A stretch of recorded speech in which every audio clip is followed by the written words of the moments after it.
the premier sports talk radio. It's Tony's Takes. Here we go.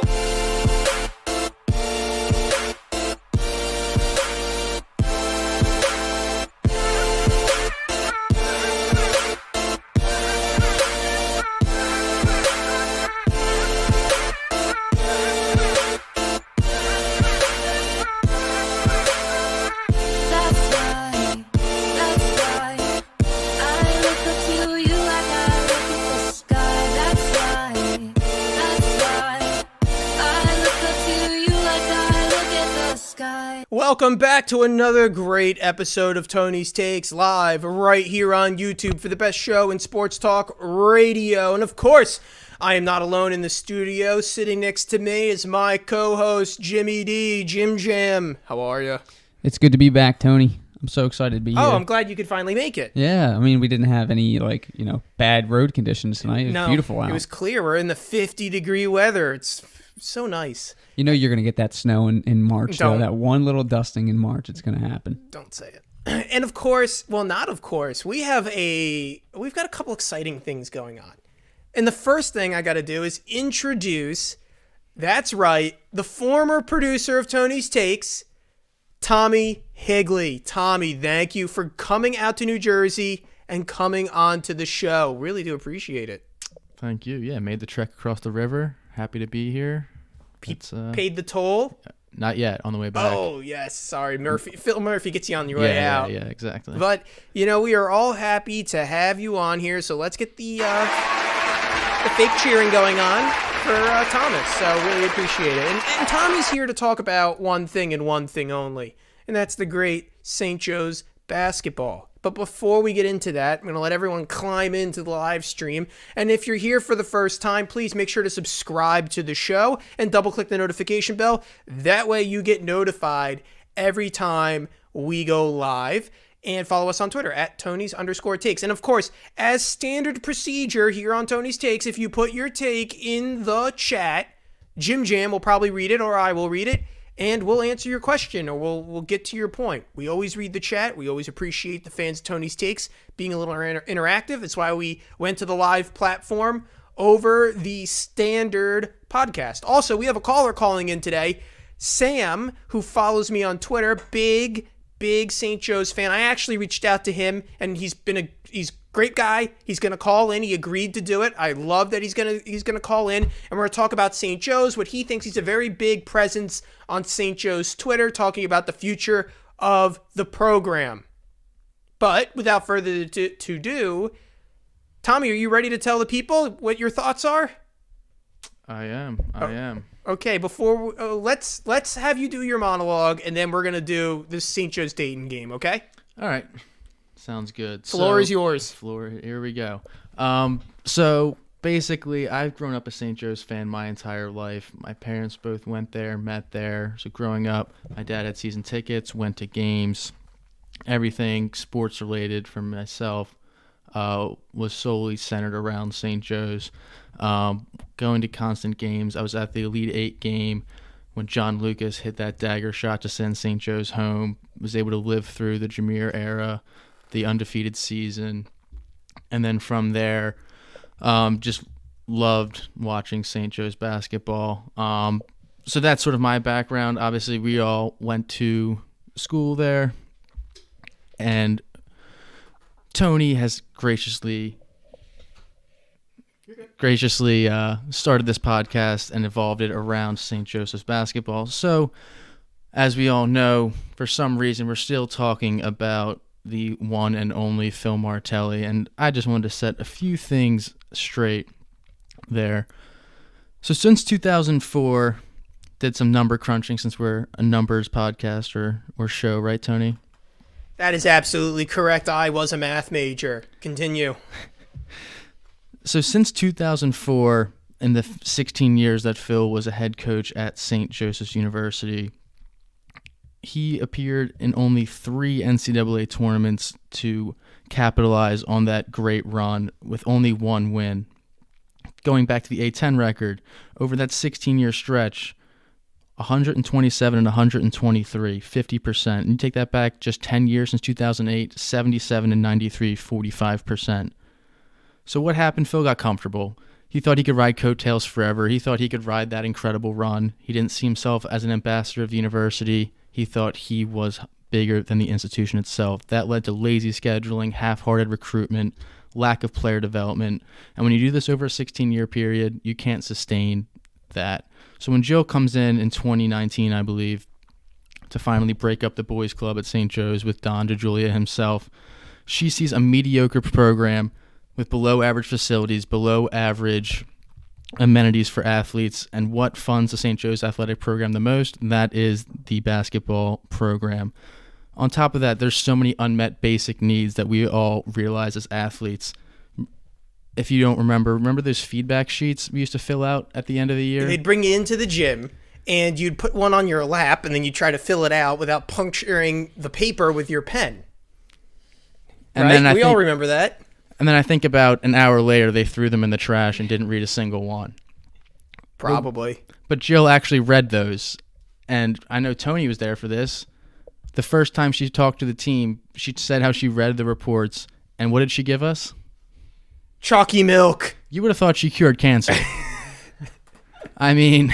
Let me say this. I don't mean to interrupt Tommy, but the chalky milk, that was pivotal in St. Joe's track and field history. Jimmy has osteoporosis because he didn't get the chocolate milk in his body and get those bones refortified. I used to have to go into the weight room, pretend that I was putting the reps in, and then sneak into their private fridge and just get a little sip of chocolate milk, and then get caught and get told to leave the weight room. The sweet nectar as it just comes from the sky. They had it on lock in the weight room. Oh, yeah. I don't know why. And let me just say this before I let Tommy continue talking. The chalky milk showed up Tuesday and Thursday like clockwork. Go ahead, Tommy. Resume. Anyway, so Jill comes in and she sees so much that's going wrong in an athletic department standpoint, beginning with basketball, beginning with what was done beforehand, and just there was no way that it would be sustainable to try and keep everything the way it is. And sure, yeah, she was a shaker and a mover, but when you have an old car, do you keep trying to do you replace the brakes and then replace the muffler? Like, at some point, as much sentimental value as it holds, you just got to start from scratch. And that's what she did. And it pissed a lot of people off. But guess what? There was no chance at the way it was continuing to go. There was a stale fan base. People were not going to games. They were still making students pay to then have maybe 10 kids in the stands. Are they returning a profit on that? And people then get upset about the firing because they didn't write enough words in the firing talking about how great Phil Martelli was and saying how basketball is a strategic asset, and how dare they say that. But in reality, it is. It pays the bills. And so... I just want to say this. I want to add to this, Tommy. Everyone's complaining about the women's getting moved for the A10 tournament. Go to your point. Who brings the money in at the end of the day? No one's watching the women's tournament on television. I'm sorry. You know? Yeah. It's not a slight against anyone. It's just a fact of the reality. We cannot change the reality in which we live in, folks. We live in this world, and we need to make the most out of it. And so for Jill to make the most out of what she had at St. Joseph's University, it required a change. And I guess I'm just saying this to re-emphasize Tommy's point. So Tommy, continue. Yeah, and did she know what she was getting into? Of course. There was a risk calculation. There was a risk calculation. She said herself, we know where we want to be, and we're not there now. And guess what? We're not going to get there with the way things are. So we have to start from scratch. And then with the way the firing went down, it turned into an absolute abomination with the way Phil handled himself. He went out kicking and screaming when he could have just peacefully said, thank you to the university for everything they've done. Thank you for everything we were able to accomplish. Let's move on. Instead, he went out kicking and screaming. He didn't even tell his coaches in person about the firing. He FaceTimed his assistant coaches, saying that he got fired. He threw a pity party, and then it became just... And what was a moment that Tommy can't stand the most is when he goes on 94.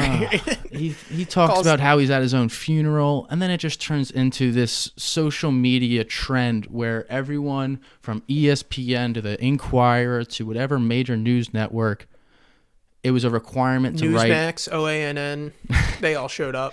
It was a requirement to throw a pity party, sad song, swan song for Phil Martelli and the way he was treated. about how he were injuries and he deserved better, and it just it irks me to a core. I wish I could replay that sigh. Oh, I mean, but this is the thing, folks. We had this situation at St. Joe's, and I'm bringing this up. We're bringing this up. Yeah, we're ripping the Band-Aid off. Rip it off. That's fine. Because at some point, we've just ignored it for so long. And I'm just going to kind of roll this into what St. Joe's was able to do yesterday. Look at what we saw yesterday. Look at that play. We would not be having this conversation if that was the way the team played all year long. And they didn't have to win every game, but they could have won a few. And so to all the people who wanted to bring it up. Now, it's like for example, I asked Sam to call in because Sam actually makes a reasonable argument about St. Joe's basketball. His thing is, I understand there was a change, but do we hold people and we can confirm this when he calls in, but can we hold people accountable now for what we have? Yes, absolutely. Whoever said that we were going to throw away standards for Billy Lang just because we didn't like Phil Martelli? Of course we have standards. I guess when I was viewing it and everyone in this room was viewing it, we all saw, maybe not Jim, but we all saw what this team was capable of. Because Jim, you come in here and you said you've said it. We got to hold Billy Lang to a standard, right? Yeah, I think I line up with Sam a bit on that, and I am, I'm different than you guys. I had a different perspective at St. Joe's. You guys had this new AD come in and kind of change everything, and I'm kind of an older head. I'm resistant to change, so I was set in the Phil Martelli ways, especially when they first fired him. I remember texting you being like, what the heck are they doing? Like, because I feel like I'm that old guy now that's probably sitting in the locker room, like seeing all the young bucks come in, and I'm probably just jealous that you guys have new things. And I think that's part of how some people feel. Some of these old guys feel. They feel like, man, this is some new big change, and they're probably a little jealous in some way because they were so used to that Phil Martelli way, and they probably settled for that. And something new comes in, and tides change, and it's difficult to get past. And I want to say this. I brought this up on Tony's Takes on Sunday when I was going off. I'm okay with actual St. Joe's fans, people who are watching the game every day or every week, to say, I think something's wrong here. Because I've written at A10 Talk. How many times, Tommy, did I say, we got to get away from three-point shooting? It's a tool, it's a skill, but we need to score at the paint. Ryan Daly shows up and scores at the rim. All of a sudden, the game is like unlocked for this team. Am I right? Agreed. And so when I see that, I go, okay, that was a criticism. We made it, and there was an adjustment. Billy Lang has adjusted the roster throughout the season, and it culminated in the win yesterday against Dayton. How fantastic. We had 5 guys, and I'm going to go on A10 Talk podcast tonight and toot this horn and let everyone in A10 Twitter know that St. Joe's was better than the team they said. For all those people who want to say, St. Joe's isn't that great, if they should hire Phil Martelli, so what? So what? What do you know? You're a fan of George Mason. Who cares what you have to say? I only care about what St. Joe's fans have to say because we're the ones who've got to watch it. We're the ones who's got to sit there and say, wow, we're watching this terrible basketball. What are we going to do to get better? But someone who just throws it out, because this is all, Tommy and Jimmy, this is ultimately why we get all pissed off. It's people who are not fans of St. Joe's basketball, people who are away from the program, people who don't know anything about St. Joe's, who go, big mistake. That was a big mistake. Well, what do you know about big mistakes? George, I was on the podcast on A10 Talk, and what did I say? George Mason beats VCU. That's the biggest win they've done in the conference since they joined the conference. We've got 60 years of greatness, and you guys have a VCU win. Congrats. But the next time, and I think anyone who's on the inside of A10 Twitter knows who I'm talking about. If you just want to throw rocks at glass houses, go for it. But, I mean, like, you're coming from a really bad position anyway. And there's always, like, the same 5 people always throwing it out. Time for a coaching change at Fordham. Time for a coaching change at GW. How about Rhode Island? They tried to get rid of Cox. Cox had a winning record last year at URI. So what, is that all what social media is for? Complaining and trying to get grown men fired from their job? I mean, these people have to feed their families too, and I'm not willing to fire them without unjust cause. For example, you're going to say, to Phil Martelli, you fired him. Phil was here for 20 years. Phil had his chance. Billy Lang's been here for a year and a half, and people think it's reasonable to call for the man's job. That's a difference. And when Billy Lang's actually going and it's actually working well, we all buy into the false sense of optimism. People were so excited Literally in November. What are we living on, a hot and cold streak? We're literally living night and day. I mean, that's what happens. We live in the modern world, and people are kind of attracted to that roller coaster lifestyle. But for here and the fans at Tony's Takes and us here at Tony's Takes, we take the long view. You don't build programs on year and a half. Tommy, Jimmy, and I, all athletes. We know how a program can change in 4 years. How it can change in 3 years. How it can change in 8 years. It's not a 1.5 year deal. And there's no free agency where you just go and grab guys. Where do you think that's going? Where are we gonna get those guys from? The free agency market? That's not a thing. It's, do you win? Can you build a winning culture? And can you entice kids who are pretty good to come here to St. Joe's? And so once again, we can talk about the issues, but guess what? When we're not losing, this whole Phil Martelli argument flies out the window. Because people have nothing better to talk about, right? Exactly. Well, whatever happened to just having a bad season, right? Like, sometimes teams just have bad seasons, right? Last year, we know 6-12, or whatever. But Jimmy, this was historically bad. Oh, yeah, whatever. My whole point is, you have bad seasons, and sometimes you just have to pick yourself up and move on from it. This was obviously not a good season at all. But the circumstances are kind of crazy to be postponed, never knowing when your games are going to happen, and then being postponed, and then 2 weeks later, then having a game, and then you're playing Dayton, and it's like, okay, I guess we're going to try our best, and now we have Ryan Daly back, and all of a sudden now they're playing good basketball. It's like, it's just hard. It's a hard roller coaster of a season, and you're going to have bad seasons, and you're just going to have to move on. And these fans that just can't get past Phil Martelli are going to have to get past it and just get over it, because he's not coming back. Jill made the move, and that's it. Billy Lang's our guy for right now. And I bet you next year, when they're around 500, people are going to stop complaining. So let's talk about what happened right now, because Jim, you bring up a great point. We can't change the past. Let's talk about what happened last night. Taylor Funk, 36 points. Ryan Daly, 25 points. Cameron Brown, 18 points. Tommy, let's talk about Cameron Brown real quick. That's your guy. And he's finally doing something that I thought he was capable of doing all season long. No, yeah, I was extremely happy to see the way he played. I think earlier in the season, I believe he was the one who had the COVID issue early in the season, and it seemed that he was sort of reaping the effects of that for a while. But yesterday he looked great. He was playing with high energy, played great on the defensive end, hit some big shots. I think just overall, and I think it's the Ryan Daly effect, is just there's a different confidence this team plays with, a different swagger, a different energy. Those guys played all 36-plus minutes yesterday. That's not easy. Not with this, and 0 points off the bench. 0 points off the bench. Sure, when you hit 23s, is it hard to lose? Yeah, you probably win a lot of those games. But defensively, they started to lock things down sort of late in the game. I texted when it got down to 3 points. I said a negative 50% chance they win this game. Yeah, you did say that. How many times do I have to see you and co-producer, old producer, I guess, Sean P, melt down every time we look like we're going to win, and then it just looks like it's going to slip away, and I get you two chirping in the text message, we're going to lose. Happened with LaSalle. And what did I say? I said, can't lose hope. Can't lose hope. Not with Ashley Howard on the technical. But they pushed it back to 18. I was really happy yesterday. Just seeing them, happy for those kids, because I know it's definitely been a long season. You can't see friends. You can't see family. You're practicing. They had the family last night. Yeah, but just for them to get 2 wins in a row and actually see them excited and happy, I think is really huge. Oh, yeah, no, it's awesome. And I just want to bring this up, why it's one of Billy Lang's best coached games. You're doing it on a short roster, and as you mentioned, they went cold. Dayton was only, down 5 or 4? 3, I think, at one point. Billy Lang woke them up and snapped them out of the cold streak. And it's not like, how many times have we watched them where they get these big first quarter leads or first half leads, is a better way to say it, and it just like slowly falls away, and then there's just like no momentum to like pick it back up. They found a spark just when you thought all was lost. That's got to be on Billy Lang a little bit. That's got to be a little credit for my man.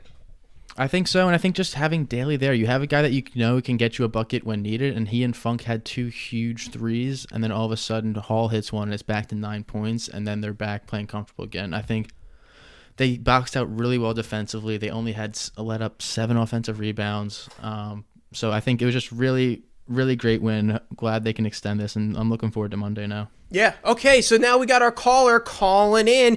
from, I'm assuming Pennsylvania because he's a St. Joe's grad, Sam Robinson. Sam, can you hear us? Can you speak? Yeah, I can hear you guys. You got me? Oh, yes. Excellent. Thank you for joining the show. We really do appreciate it. And I just want to preface this in saying I asked you to join because you're one of the only people who puts out coherent arguments about St. Joe's, and you're not from some other school. I hate when I see people from other schools.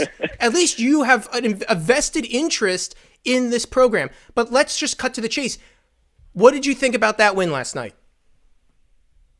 It was, I think, I was listening in what you guys were saying earlier. It was impressive. I got to give it to, the guys, the coaching staff, everyone. I mean, from top to bottom, it was, I think, the tightest and probably number one best coach game I think we've seen from Lang in his tenure so far. I think, he was pushing the right buttons. We can say what we want again about the bench putting up no points, but overall things were rolling. They were clicking. They hung up 97 points on, granted, an inconsistent Dayton team that has losses to, like Fordham and LaSalle this year, but for a team that's been struggling, I have to say, at least as a fan, I'm glad to see that these guys aren't quitting. That's what's been most impressive with me so far these last two games is they're not rolling over. Lang's not kicking the bucket saying, hey, this season's a wash, like we're done. He's getting his guys. They're bringing it every game, and that's been good to see. There's something inside me that says that St. Joe's might be, I thought it was LaSalle heading into the tournament, but now St. Joe's might be the sneaky team that no one is going to put on their radar to make a 2-game run. I'm not saying they're going to win the whole thing, but to upset, if we face off LaSalle, if we beat them, that's an upset. They're a higher seed. And then we beat the next team. I view that as totally possible. What do you think? I think it's definitely possible. I mean, again, we've seen most of the season without a full roster. And even at this point, Greg Foster's still been out with, I think they just keep calling it personal. I'm not exactly sure what's been going on there. But we haven't seen a full roster since, Auburn and, Kansas? Yeah, correct. I think, who knows where, what's going on with Greg Foster. I hope, everything personal is going well with him and that he can resume. But if not, the Hawks still look good without him, having Daly back in the lineup as well. Obviously, that's a huge impact on, what's going to happen and how they're going to play. And I wouldn't be surprised, if they went in there and got hot and won 2 games, but at the same time, if they square off against LaSalle and it's St. Joe's basketball, as I guess we're used to these last year or two, and they're shooting 30% from 3, it's not falling, and they end up losing the first game, I wouldn't say I'm too surprised either. So I'm going in there with the mentality of they have nothing to lose. Let's go have some fun and hope we see some good basketball. Totally agree. Sam, I'm going to bring up the uncomfortable conversation. That is the Phil Martelli, Billy Lang stuff, because I think you actually fall in on a reasonable take on all of this. It's okay to be pro Phil Martelli. It's okay to be pro Billy Lang. I really don't care what side you sit on, as long as you're just being reasonable. You and I have been in multiple threads where people are flying in from left field talking total nonsense, and they don't understand anything about building a program, and that it takes a little bit of nuance and a little bit of understanding, and that everything's not black and white. There's always a little bit of gray area. With all of that said, what was the most disappointing thing for you as a fan with regards to Billy Lang this season? Is there anything that stuck out that really gets you thinking, like, maybe he's not the guy? The one thing, and well, let me, I guess, just start off as I'm sure, you probably mentioned it before. I guess not that I'm totally for either the whole argument of pinning the two up against each other, because at the end of the day, no matter what happens, I don't think there's going to be a definitive right and wrong on this side unless, something happens like Martelli takes over the Fordham program and, steamrolls over Billy Lang, wins a national championship, or it starts, becoming like a VCU type powerhouse. And obviously we're not at either of those situations yet. But, getting back to the question that you posed here in terms of if there's one thing I would have to say that I'm disappointed about Billy Lang this season, and again, everything's still new, but I would say I was hoping to see a little bit more growth. And I guess, as you guys touched on, Cam Brown looked great last night.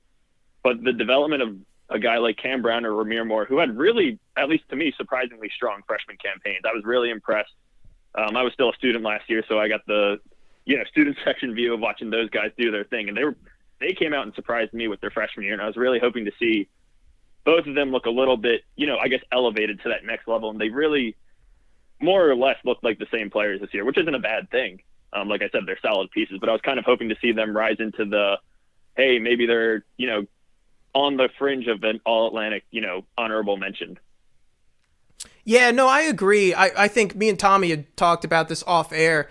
I was always a big Ramir Moore fan, and the fact that he has been a little under par for what I thought he could possibly be. The guy's got a ton of energy, great motor, and you'd think he'd be like a defensive bulldog for us.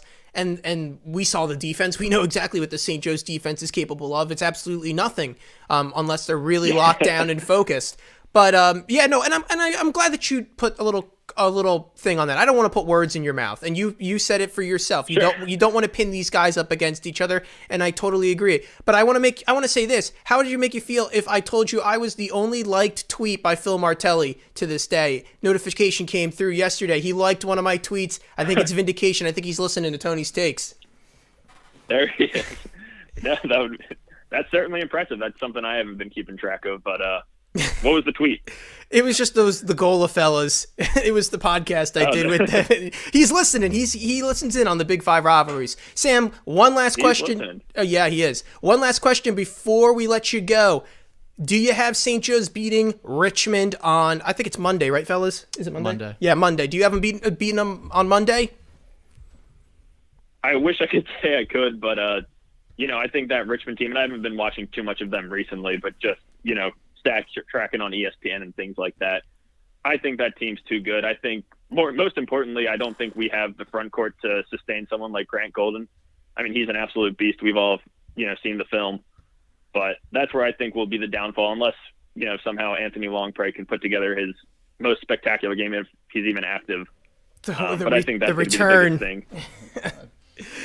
The return of Anthony Longpre. If we're relying on that guy, we're screwed. I mean, I'm just going to come clean with you. I think we turned the ball over way too much, and Richmond they'll swipe at you. So that's for sure. Yeah, and a veteran guard like Gilliard, I think he's going to cause some problems as well. With again younger ball handlers that we have, and as great as Jordan Hall is, and I think he'll hold his own. I really struggle to see or think of, I guess, a defender as good as Jacob Gilliard in the conference that Jordan Hall has faced so far this year. Yeah, totally agree. Sam, thanks for calling in. We really do appreciate you taking time to do this. Yeah, absolutely, guys. It's my pleasure. Thanks for having me on. Yep, thank you very much. That's Sam Robinson. Go follow him on Twitter at Sam42Robinson. He's always tweeting about St. Joe's, so got to give the guy credit. And he came on the show, and I really do appreciate that. Just want to preface it at that because, I don't know the guy really that well. I only know him through a few Twitter interactions. We've never spoken before, and he took time out of his busy Thursday night to call in. So once again, just want to say really appreciate Sam for calling in. It was a good perspective. What are you guys' thoughts? Yeah, I thought it was a good take. I find it funny that just to touch on that Phil Martelli thing real quick. I just think it's funny that he's liking that tweet. I think it's just a stroke of his ego or something. I think that he really enjoys seeing that people are still talking about him. What are your thoughts, Egley? The tweet. The Phil thing's absurd. I don't know what they're doing. If they're queuing up some type of query editor coming through to see how many times he's mentioned, to get a flash screen across whatever they're getting, a newspaper article or whatever they're getting. It's crazy. Is there like a SQL search that we could do in Twitter to find? Well, it's unstructured data, I guess, if you want to get technical. RSS feed, whatever they're pulling. Yeah, it's crazy. Phil's got it plugged into his brain. Anyway, I'm done talking about Phil. I'm done talking about this. I want to put this to rest. I think just as a whole fan base, we need to move on. As pulling a quote from the great Jill Bodensteiner herself when she mentioned this back in April of 2019. Change can be uncomfortable, but in order to grow and achieve even greater success, we need to move outside of our comfort zone. I'm confident in our vision and hopeful that time will allow the St. Joseph's community to properly celebrate Coach Martelli and his staff for their incredible contributions to the student, athletes, university, and community. So let's put a bow on it. Billy Lang's our guy for now. Let's get a win Monday. Let's make a run in the tournament and build some optimism for next season because I think with Eric Reynolds coming in, who knows who stays around. I'm excited if they can keep some guys around. But just the fact that this team's still competing and fighting every night and playing with energy. Tommy, I got breaking news. We are putting a bow on the Phil Martelli argument. That's right. Seal it up, lock it away. We're never talking about it again. That's breaking news from Tommy Higley, and producer. George Mason fans, Dayton fans, worry about your own issues. And breaking news, George Mason fans don't know anything. Put that in your box and lock it up. Music always gets me. It's like there's a pile up on the freeway. Yeah, 76. That's the point. The breaking news. We're done talking about that guy, whatever his name was. So let me ask you guys this: does Monday really even matter that much? Does it? Seeding wise, no, not at all. No, but yeah, I guess like Confidence-wise. But I think confidence-wise, you want them to win. just momentum, yeah. Okay. I want to bring something up. There's two things we went over. This is a St. Joe's heavy episode, folks. So there's one. Tommy, I showed you this one earlier tonight. I'm not gonna name who said this. I'm gonna dead name him or whatever. Don't give them the clout. Yeah, no. Is there any chance Richmond can swap out that St. Joe's game with VCU? Wait, they're not. Oh, they want to swap it out with VCU. If Richmond could sweep SLU and VCU and Bono wins out, that's 3 at-large bids. Okay. If your strategy to get 3 bids is to mess with the schedule 3 weeks after it's been set, 4 weeks after it's been set, so one other team can get in, no. In the hardest scheduling period of all time. Yeah, no, my team needs the game just as much as yours. I'm sorry that Richmond didn't win the games that it had the opportunity to win, but I don't care. If you bump up my alma mater against other teams' ability to get a 3rd bid, I get it. We're all fans of the conference. I want my team to win as many games as possible at the end of the year. You don't see George Mason, who just upset VCU, going, oh, George Mason should have just played them easy. That way we were guaranteed 3 bids. No, we're not going to mess the schedule, and we're not going to mess with the roster or anything to make sure that one team gets a bid because they didn't play well enough throughout majority of the conference schedule. To be quite frank, Richmond did not play well in their conference schedule. I'm sorry. Why do we have to penalize St. Joe's for them? They're already going to get kicked out by the first game. They're just not that good. It's crazy town. I mean, the people just grasp for any argument or take to make. It's just like the A10 has to worry about just getting healthy teams to complete a conference tournament at this point. They've got so many bigger things to worry about than who Richmond plays in their 19th game of the season at this point. And what's more important, getting 2 quality teams into the tournament or messing around with the schedule to get a 3rd one that's just going to get bounced anyway? I get the conference gets money, but if I'm St. Joe's, I'm fighting tooth and nail to make sure that game doesn't get rescheduled because that's a confidence boost for my team. And who even guarantees that it works? It's just... Yeah, what happens if St. Joe's upsets them? Then we're just killing your schedule anyway. Yeah. And this is the one we get quad 1 and quad 2 and quad 3. It's like what do we do? You play to win the game. Who said that one, Jim? I forget. Is that Herm Edwards? That's Herm Edwards. I don't know Jets, that. Jets coach. Dude, Come on. I don't follow the Jets. Yeah, Kidding sorry, me? we're busy following your crappy birds. Hey, turning this bus around. Oh yeah. Wait for this draft when we get a new wide receiver. No, I'm waiting. That's what, your 4th one in the first round again? Oh yeah. But my whole point is, you play to win the game. You play to win. You don't play to mess with the schedules to get an at-large bid. That's just not how it works. I'm sorry. Sorry if we're gonna, trigger warning. We should get like a drop for that. Trigger warning drop. Also, there's one other thing, Higley, I want to read that I think you want to comment on too, because it was actually pretty interesting. This was coming from the threads, right? This is Tommy, you can see when I'm pulling up. Yep. Do you know who said it? I want to give credit. Del Greco Wilson. Should I know that name? He's Is he a former player? BlackCagerSports.com, I believe. He's very intertwined in the Philadelphia basketball community. Okay, he's probably at all those Newman Goretti games. Okay, so this is the blog post on the blog of the guy I won't name, who makes you pay to read content that this was free. Okay, never mind. One man's thoughts. Ryan Daly is going to make the league. Could he play in the league? I think so. Could he end up playing in the G League? I think so. They make $35,000 per year in the G League. Hear me out. Plenty of kids make that much money in summer jobs in New York City. I don't know what job that is.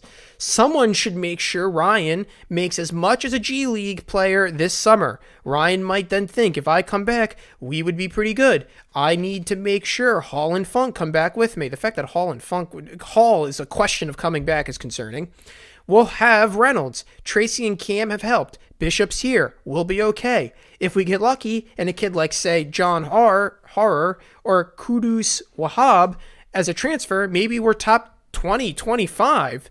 I would end up with 2,300, 2,400 points. I'd be a Big Five legend. Seriously, we win and I'm a legend. I could work on exactly what the pros think I should be working on because I can. I'd have to pass like 6 grad credits in the fall. I'd be eligible for the remainder of the season and be able to focus on an NCAA run and getting ready for the league. Or, I could jump now and end up in the G League for $35,000. People are going to throw out overseas options. But screw that, I can play in the G League. I can play in the league.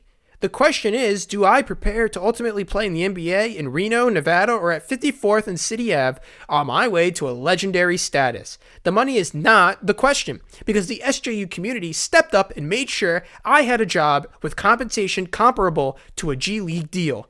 What made it happen? Make it happen. It's the only path. I have absolutely no idea what Ryan's plans are.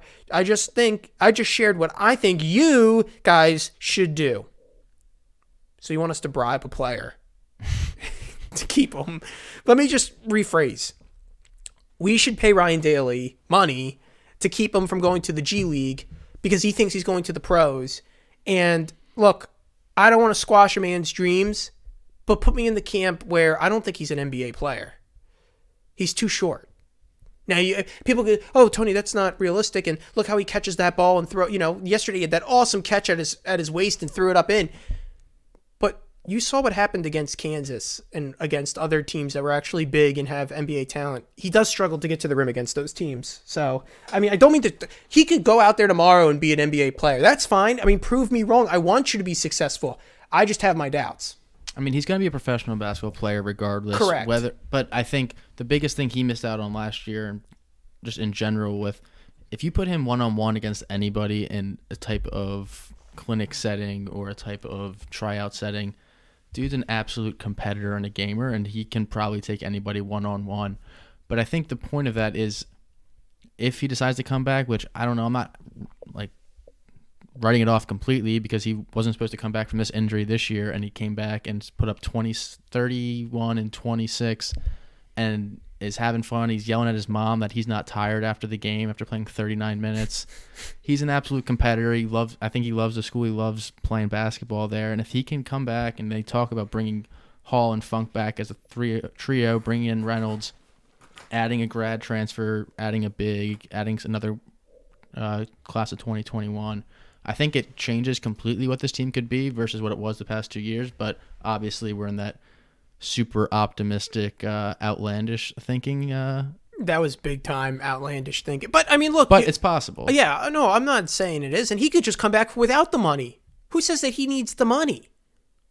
He could get a PhD. Yeah, he could. He could be like Dr. G. Or what was it from LaSalle? Dr. G, yeah. Yeah. Yeah, no, I mean, look. I don't know his situation, but I don't think he needs $35,000. That's not a lot. If you told me he could make $1 million, then I'm listening. Like, okay, yeah. But like an entry-level job out of St. Joe's makes more than $35,000. Sure. Yeah. You know, like G League's tough. You're grinding on a bus. Yeah, you're out in like Des Moines and wherever they are, Grand Rapids. You're like a minor leaguer in baseball. You know, it's no joke. Like you're grinding. Yeah. I think he'd have a better shot at being a fullback in the NFL. I'm not even kidding. I think he'd have a better shot at being like Mo Alley Cox and just going into the NFL. They'll take open tryouts. Yeah.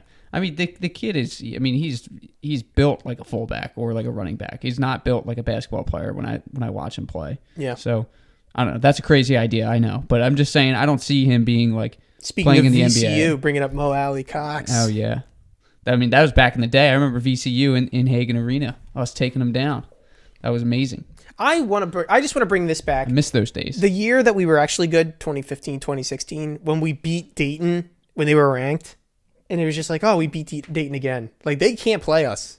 Like, I think Dayton actually struggles against St. Joe's. I believe on the broadcast when already said last year when number 3 Dayton or whatever came in, it was and like since like 2001. It was the first. Yeah, they broke a 9-game losing streak at Hagen, I believe. Sheesh. Yeah, that's crazy to think about.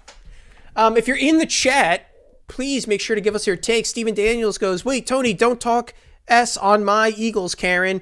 Steven Daniels loves to call me Karen now. Why? Why, Steven? It's okay. It's whatever. I don't care. Must be the haircut. I don't know.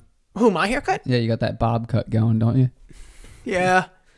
I'm wearing black, The listeners thick can't rim see. glasses and turtleneck with a bob cut. So, we've talked enough St. Joe's. Jimmy, give me my Sixers fill. I'm worried. I'm worried that this roster is a little more shallow than it needs to be. But there were rumors, and Tommy, you're more than welcome to jump in as well. Rumors of Kyle Lowry looking into Philadelphia. And that's we talked about this. Yes. That's the perfect piece. We said it here on Tony's Takes first. I'm a stable genius. Yeah, the Sixers, we've been saying it all season long. They have one more piece. They just need one more piece. And I don't know what it's going to take to get Kyle Lowry. I mean, Have there been report? I know Pompey tweeted. I think he said like they're looking for young players and draft picks, but It'd be like Danny Green, I'll send Matisse Thybulle so quick now. Matisse Thybulle, Tyrese Maxey, and then picks. I don't want to send Maxey, But you need to use Green for the cap, yeah. for the salary cap. I don't love Green either. He can go. I didn't like Green to begin with. He's been playing decent. Oh, he is just The he's one playing who's like who's struggling, Seth Curry, goes 4 for 12 the but other night. I still don't think he got his legs back from coronavirus. We were talking about this on the A10 Talk podcast. I think it takes a while for these guys, especially because it's a respiratory disease, to come back from it. I think athletes really do struggle when they get it. Sure, yeah, and you can see that, especially by his stats. So yeah, I'd love to get Kyle Lowry back here. But as far as the rest of the Sixers fill go, they just released the second half of the season schedule, so I figured. I did not know that. So Sixers are right in the middle of the pack as far as toughness goes. They're 17th, and the toughest games include the Jazz, 2 Clippers, Lakers, Suns, and Nets. So that's 6 pretty exciting games for us to watch, and then we got some really easy games, but. Again, we'll play the Cavaliers. We'll probably lose both of those games because they're a trap game for us every single time. Correct. So, I expect us to hold first or second seed going into the playoffs, especially with like a middle of the road schedule for the second half. I don't know how you feel. So let's talk possible playoff matchups. I know people talk a lot about how the Bucks, the Nets, and Sixers all match up against each other, and what's the optimal matchup for all three. Mm-hmm. And who's the 4 seed currently? Is it the Pacers? Or who would be I think the Celtics, Pacers are 4. Yeah, the Celtics fell out. So based on like Sixers, they match up better with the Bucks or the Nets? The Sixers? They probably match up better with the Bucks. I'm starting to get worried about the Nets. That they're good? No, with the Sixers matching up against the Nets. I'm starting to get really worried because of how good the Nets have been lately. I mean, they've won 7 in a row. And is that without Durant too? Yeah, that's partially. Yeah, partially without Durant. And they're not just rolling. I mean, before they were losing to really bad teams and they were beating the really good teams. Now they're just beating everybody. And maybe it just took a while for those 3 to get used to each other or for them to play without Durant and whatever. They look scary, and I don't know if even with Joel Embiid's defensive abilities and Ben Simmons' defensive abilities, I don't know if they can really stop those 3. So Kyle Lowry, I don't know if adding him really helps the matchup. I mean, it helps because you don't have to get rid of Ben Simmons. And that's where I'd feel a little more confident. Like, you don't have to get rid of Ben Simmons, and you're bringing in this guy who can shoot from outside if need be. He's an absolute gamer. He plays tough. He's annoying to watch when he's against your team. But, man, I bet if he was in Philadelphia, people would love to have Kyle Lowry. Get those charge calls. Oh, all day long. Here's my thing. I don't think... I was listening to the Low Post, and they were saying that the Bradley Beal trade is still out there for Philadelphia.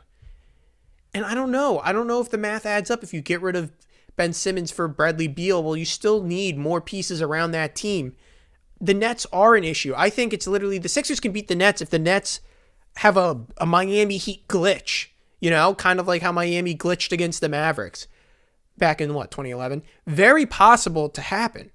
But I don't think you feel good as a fan if that's the hope you have for your team, right? You don't feel confident heading into a matchup thinking, well, if the Nets play like the Heat in 2011, we'll be fine. Like, that's not how I want to think as a fan. I want to go in there thinking, wow, we have Ben Simmons, Joel Embiid.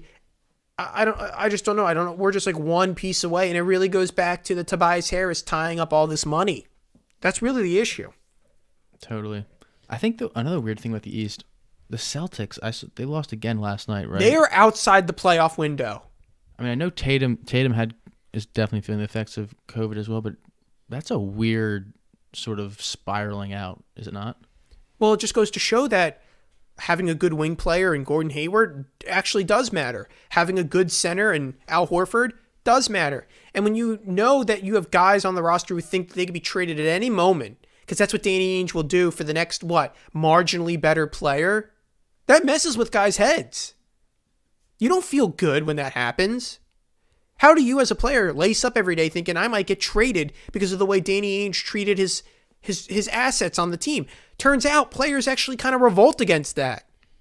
I don't even understand how they're playing at an all-star. They have 2 players that are all-star players this year. They were both nominated. And they're not even in the top 8. It doesn't even make sense. Tatum teams and that who? bad. Brown. Yeah. So I think they're both averaging 26 points a game or something. Yeah. They're both scoring a heck of a lot, but I guess the rest of the team isn't doing much. Tommy, 2 weeks ago, I brought up this team that I thought was a wild card because they kind of started off the season really badly, but then they got Jimmy Butler back and they started playing really, really good lately, and that's the Miami Heat. I'm thinking that they'll end up being the 4 seed by the end of this season. I don't know how you feel about that. Anytime, I think I wrote Spoelstra off a lot during the LeBron era, thinking that he was just kind of a figurehead. But I think he proved, essentially, especially last year, how great of a coach he is. And you have guys like Adebayo and Butler and increased roles of Hero. I just think they're going to be a tough out because the way they can lock down on defense like they did last year and then score at will, I wouldn't want to match up against them, especially if they're getting hot later in the season. Sure, and they're only 1 game out of the 4 seed right now. It's really tight in the East. Yeah. And they're 8th. So there's one game separating 4 to 8 right now, and I really think the Heat have been playing really well, and I don't know. I saw the Pacers play the Warriors last night, and I think they lost. So I think that there's a shot for the Heat to really climb up into the ranks. Yeah, Higley, I love that you said Eric Spoelstra is good because I've always been a big Eric Spoelstra fan. He just knows the game. And these people are always like, oh, maybe if you played basketball, it makes you a better coach. No, you're just a good coach if you're a good coach. If you understand basketball, you could be a great coach. I don't think you need to play a lick of basketball to understand the game and the strategy behind it. Because a pro coach is not developing guys. You hire guys to develop your guys. You don't actually do the development. That's not your strategy, And that was the thing about Brett Brown. I always felt like people thought that, he's going to develop guys, and you always see him working with Joel and things like that. It's yeah, but when it came to drawing up a play, he was terrible at it. And what matters more in pro basketball? Drawing up the play when there's a game on the line. And I want to bring this back, bringing it up, the fact that what happens when there's a play on the line, when there's a game on the line. Jim, I'm looking at the MVP standings. Nikola Jokic, Joel Embiid, Giannis as your MVP potentials, right? Sure, yeah. None of those guys I would trust with the ball in their hands for the final shot. Why should they be MVP? You don't trust Embiid with the final shot? No, it's so easy to guard centers. I've seen Jokic hit a final shot against us. Yeah, but I'm not players who put their back to the basket, it is so easy to get away with fouls in the final minute. And that's always my biggest concern. Okay. That Joel Embiid goes hunting for fouls and the refs do not blow their whistle with a minute to go. Yeah, they just don't. That's why Jimmy Butler was great because he could face up. That's what makes Jimmy Butler a good asset for the Sixers. Have no one who can face up the rim and make the basket. And that's why when you, me, and Tommy are talking, we need a guy like Kyle Lowry. We need a guy like Bradley Beal. We need a guy like James Harden. What do they all do? They all shoot the game-winning shot. And I understand that not every game's going to be like that, but guess what? Most of the times, it does make or break. I don't care if it's a bias. Some nerds say that. Oh, it's a bias that you only care about the guy who can hit the game-winning shot. But guess what? It happens more often than you like it to. That's my whole problem. Sure, they might be the games that make or break everything. But I guess, what does the standard of MVP really mean to you? Is that really what it means to you? Is the guy that can make the final shot?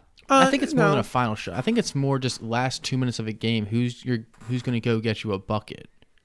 Because that's the biggest differentiation, I think, between an Embiid and Simmons, for example. In my opinion, Simmons does some things very well, but towards the end of games, he's not going to go get you a bucket because teams can sag off of him so much. But you get the ball down to Embiid, he can go get you a bucket anytime. I'm not saying and I just want to clarify, I agree. I'm not saying that Nikola Jokic, Joel Embiid are not MVP caliber players. They are. Those two are more MVP level for me than Giannis because even though they're not guards or wings, I do trust them with the ball to some degree. I just think it's just so much harder as a center to hit that game-winning shot. And I'm not saying you shouldn't be MVP for it, but I think we always are looking at these MVP candidates and then go, why aren't they going deep into the playoffs most years? It's because that's the reason why. The guys who are really good are kind of coasting a little bit. And the ones who we're talking about who can hit the final shot, LeBron James can hit the final shot. Now, Joel Embiid can come out tomorrow and do it, or do it in the playoffs this year, then you'll totally change my mind. I mean, there's a world where he does that. But right now, I have never seen it happen. I've seen him put his back to the basket and look for fouls. And that always doesn't work. He does that flop thing with both arms up in the air. Like that's going to change the ref's mind. That's my problem at the end of the day. So, I don't know if you guys agreed with that or not. Jim, let's talk about that Tobias snub. Oh, yeah. What gets you... Does this make you angry? I mean, I'm not surprised. So, the reason it makes me angry is, I guess maybe because Tobias could be an all-star if he didn't play with Ben Simmons and Joel Embiid. And I look at other guys, like Jaylen Brown and Jason Tatum, who are playing on the Celtics that are now, what we just talked about, they're 9th in the East. They're not even in playoff contention today. So I see Tobias with a stat line of 20.7 points, 7.7 rebounds, 3.4 assists, and almost 1 steal per game. He's at 0.8 steals per game. I don't know what other multi-tool player there is than Tobias Harris right now, who's playing as the 3rd best guy on the team. And I just think it's all-star level play. I think if you take one of those guys out, Joel Embiid or Ben Simmons, you're going to see that he scores 25 to 26 points per game. And I think that's all-star worthy, and that gets me it grinds my gears a little bit. They should have named the entire starting roster like they did for the Hawks those a couple years ago, where they named the entire starting roster like to the All-East team or whatever it was. That's a throwback. That's a throwback take. I remember everyone was freaking out when that happened. That's when we lived together, Jim. That was a great year. And by great, I mean terrible. Because the Sixers were terrible. Jim, let's talk about... We're done with basketball for the rest of the show, folks. I want to bring up 2 things. The Carson Wentz trade. But the other issue I want to talk about is the Rael Muto thumb injury. I'm worried. We paid this man money. And now he's injured? Come on. He was at training camp playing with his left hand. He was catching, but he wasn't throwing. He had to toss the ball up to the coaches. I saw a video of him. He was catching for the pitchers, but then he'd take the ball out and let them. So he's catching with the non-broken hand. That's his catching hand. He was catching, so he's still out there getting some. He's getting his reps in. Getting some reps in. Still at least helping the pitchers. Is he going to be able to throw out a steal at second base? Yeah, he'll be fine. I'm worried. He will be fine. Jim, we argue all year long, and this guy breaks his thumb after arguing about his pay for months. Does he not know about me? Tony, I broke my wrist. Didn't know that it was broken for a whole year. You ran with a cast on. Ran with a cast on after I got it fixed. They told me I shouldn't ever do push-ups again, and I do push-ups every day now. Like, he's going to be fine. He's a professional guy. They knew that he broke his hand immediately. They got it casted, and he'll be able to throw in 2 months or whatever it is, a month and a half. Tommy, have you ever broken your thumb? Any ligaments on your hands, your phalanges? I've never had a break, actually. I have broken my thumb. I'm going to show the audience. Jim, what's your outlook for the Phillies this year then? Oh, okay. So they did do a lot with getting minor league pitchers and recruiting them. Mm-hmm. So I think that you won't see those guys until probably like halfway through the season. So like the first half of the season, I'm a little worried about the starting pitching rotation. I don't think that they're going to really get into their groove until probably like mid-July. So I'm obviously not predicting like 95 wins this year, but I'm thinking like somewhere around like 85 to 87 wins. Does that still put us 5th in the East though? It'll probably put us 4th. Yeah. I don't know about 5th. I think maybe it's so hard to tell with the Marlins every year. I can't tell whether they're going to be a great team or they're going to be they're getting guys off the bus stop to come and play. I will say this. Bryce Harper was quoted today saying, this is the hardest division in baseball. This year it is for sure. It's the hardest division. No doubt. even with the Dodgers being as great as they want to be, and it's the Padres are in the Dodgers division. Yep. Okay, that's a pretty good division. But Atlanta, man, they're good. They are good. And then you have the Marlins all of a sudden ascending, and the Mets, even though Cohen is killing Wall Street bets, I mean, they're still a team that's going to spend money. They're going to spend that Robin Hood money. And They'll the do it. Nationals just won a World Series 2 years In ago. the National, 3 years ago. my real favorite team, as Jim likes to say, the Nationals. Oh, no, I'd say the Braves. Both. You're such a Braves fan deep down inside. I have like all these soft spots for these East, markets. Yeah, these East markets. I don't like hearing fourth. I don't like hearing fourth because this is a year it's like you better make the playoffs. Here's the problem, Tony. I still haven't seen a commitment to a starting pitching rotation. All right, we got Zach Eflin is coming back, right? And then who do we sign? We signed Archie Bradley's a reliever. Mm-hmm. Who's the other starting pitcher that we signed, Tommy? I forget his name, but it doesn't matter. We have 3 real starting pitchers. We got Zach Wheeler, as long as his finger is healed from last year. His other finger. Yeah. And got so many finger issues. I'll give you one in my middle finger. Nola should have a bounce back year. Of course, we got Nola. No, honestly, I don't want to I don't know. I don't want to say that Nola had a bad year last year or the year before that, but they haven't been his He's never been the same since that one season. Since that MVP season or Cy Young. But he's good. Season. Like any other team would take him as their second or third guy. He's a consistent starter. Yep. Yeah. And Wheeler just had some were saying his best year of his career. So I don't know. There's 3 to 4 good starters. Matt Moore, yes, that's it. But I need a fifth guy. And we're never ever bringing guys up. That's consistent. That's my issue. Who would be nice to have still? Who's that? Sixto Sanchez. Oh yeah, well of course, but wasn't he sent? He was part of the Real Muto. Yeah. At least they signed Real Muto One of the guys and they didn't found just donate him to the Marlins. One of the guys they found at the bus stop for the Marlins that they're pulling onto the field. He throws gas. Yeah, Yeah, I know. Sixto Sanchez. Well, that's why I'm bringing him up is the fact that when was the last time Phillies actually called up a guy from the minors that's good? Exactly, and that's what I'm kind of hoping for. I was saying to Tommy, like maybe in the middle of the season, one of these minor league guys that they've been signing. Like whatever happened to Howard? What was his name? Howard or whatever that they called up last year? What was his name? Spencer Howard. Spencer Howard. Yeah. Like he kind of. I mean, it's hard. I'm not saying the pros are easy, but we were told this guy is like, oh, he'll be starter caliber at one point.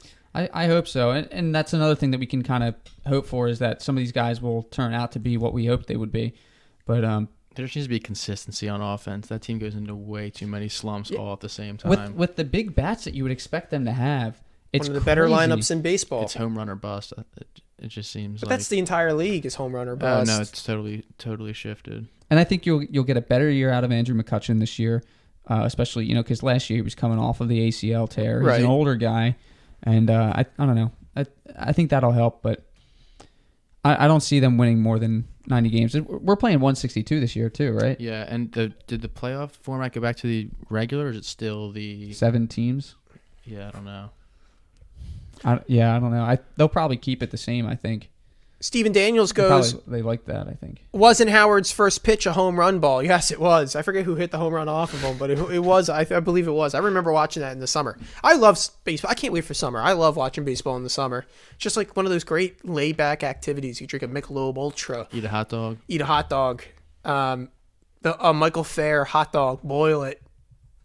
Remember when you guys used to boil up hot dogs in the middle of the night? That would be his go-to late night snack.